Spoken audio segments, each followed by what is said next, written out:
Have you ever wondered why evil often triumphs over good in this world? It's a question that has puzzled many, but one philosopher, Friedrich Nietzsche, proposes a rather unsettling answer. He suggests that our traditional understanding of morality is not an absolute truth, but rather a strategic construct used by the weak to control the strong. Consider this.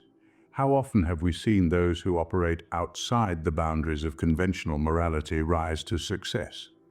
Nietzsche would argue that this is not a coincidence, but rather an exposure of the illusion we call goodness. This illusion, he suggests, is an artificial construct, a cage, if you will, used by those without power to hold back those with it. But here's where it gets interesting. Nietzsche isn't condemning these individuals for rejecting morality. In fact, he's suggesting that they might be onto something.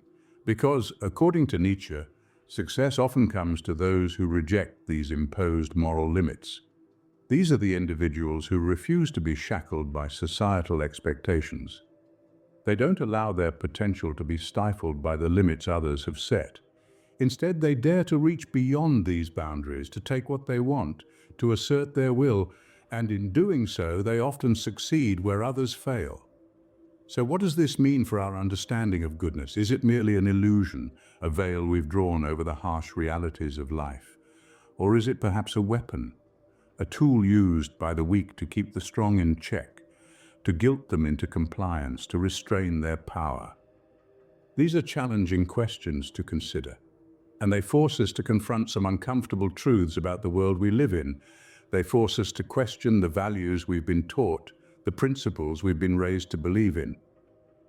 So, is goodness an illusion, or is it simply a weapon wielded by the weak? Nietzsche would argue that it's a little bit of both, and while this may be a bitter pill to swallow, it's a crucial step in understanding the complex dynamics of power, morality, and success. In the natural world, strength is its own justification.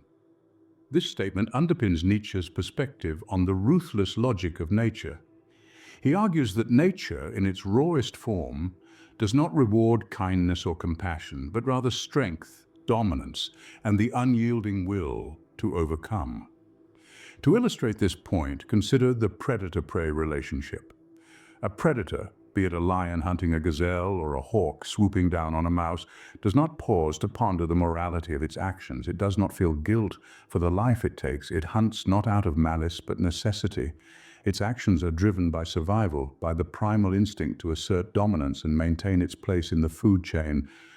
This is a far cry from the moral values that govern human society, where kindness, empathy, and fairness are lauded. But Nietzsche challenges this norm.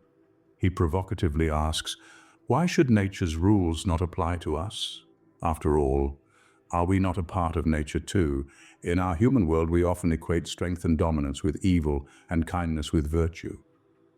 But Nietzsche contends that this binary is not an intrinsic truth, but a construct, a strategic tool used by the weak to control the strong. The lion does not consider itself evil for hunting the gazelle, it simply acts according to its nature. So, Nietzsche poses a disconcerting question. Could our human society be an unsettling mirror of this brutal logic? Are our moral codes just a veneer, a thin layer of civility trying to mask our primal instincts? Could it be that power, dominance, and the will to overcome are the true driving forces behind our actions, not moral virtues? Nietzsche does not provide definitive answers. His philosophy is not about giving us comfortable truths, but about challenging our perceptions, making us question our beliefs. His ideas push us to explore the darker corners of our nature and our society. It's a journey that may be uncomfortable, but it's one that could lead us to a deeper understanding of ourselves and the world we live in. Is human society an unsettling mirror of this brutal logic? It's a question we must each answer for ourselves. History offers a harsh reality check. It reminds us that the grand empires, those colossal testaments to human ambition and cunning, were not built on the foundation of kindness and morality. They were built by the iron will and the unrelenting dominance of their leaders. Take the Roman Empire, for instance. It wasn't the product of a society that championed the virtues of compassion and empathy. No, it was the result of sheer willpower, strategic brilliance, and unwavering dominance. The Romans, in their relentless quest for expansion, didn't ask, "Is this moral?" Instead, they asked, "Does this empower us?" Their actions might have been seen as ruthless, but they led to the creation of one of the most influential civilizations in human history. Then there's the example of Genghis Khan, the man who built the largest contiguous empire the world has ever seen. His conquests were not fueled by a desire to spread kindness, but by a desire to exert dominance, to bend the world to his will. His actions were undoubtedly brutal, but they were effective. They led to an empire that spanned from the Pacific Ocean to Eastern Europe, an empire that continues to shape the world to this day. These historical examples are not endorsements of cruelty or ruthlessness. They are, however, stark reminders of a fundamental Nietzschean insight that willpower and dominance are often the true engines of change and progress, not moral virtue.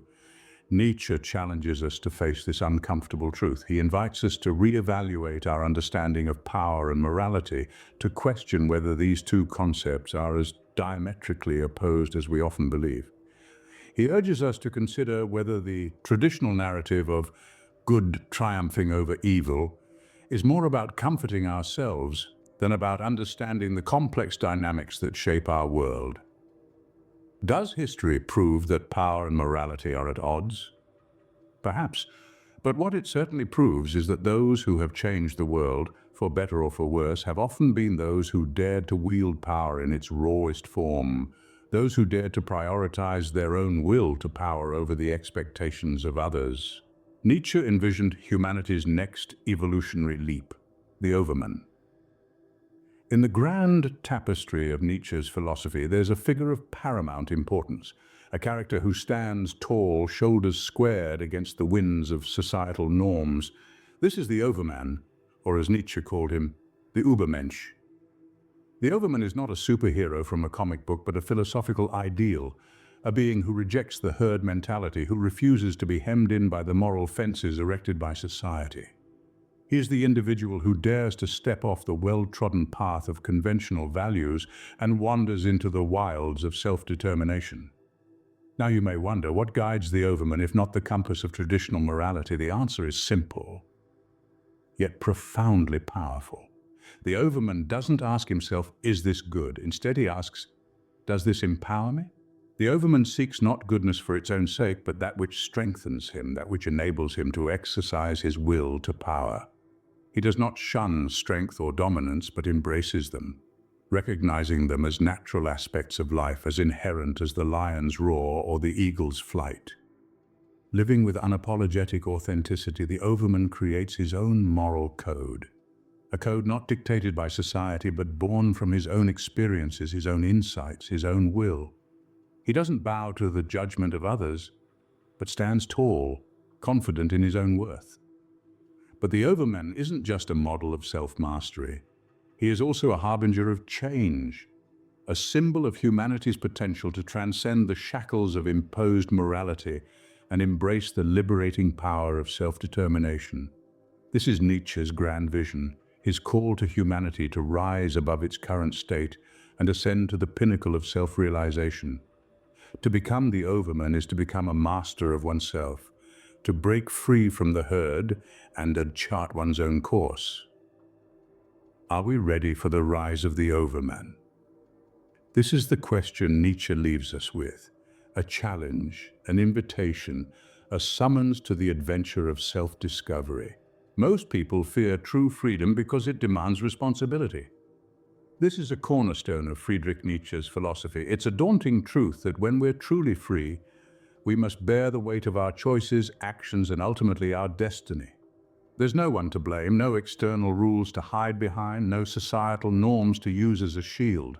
It's just us and the vast horizon of possibilities stretching out into the unknown. Nietzsche believed that we often take the path of least resistance, choosing to follow societal rules and seeking validation from others. It's an easier path, one that doesn't require us to confront the terrifying power of self-determination. It's a comfortable existence, but one that Nietzsche warns is devoid of authenticity and true power. We're not mere passengers on the train of life, destined to follow a predetermined track. Instead, Nietzsche urges us to step up and take control of the locomotive, steering it towards our own chosen destination. We're asked to reclaim power not as a destructive force, but as a creative one. Power that drives growth, fuels ambition, and gives us the courage to live authentically, far beyond the narrow confines of societal constraints. Imagine a world where power is not seen as a tool of dominance, but as a catalyst for personal and societal transformation. Where morality is not a weapon wielded by the weak to control the strong, but a personal compass guiding each individual on their unique journey. This is a world where the Overman thrives, where individuals live authentic lives driven by their own willpower and ambition. But to create this world, we must first confront our fear of freedom and the responsibility it entails. We must embrace the power of self-determination and wield it with wisdom and courage. We must redefine our understanding of power and morality, and in doing so, redefine ourselves. In the end, power isn't inherently evil, it's a force shaped by the intent of its wielder. The question is, how will we wield ours?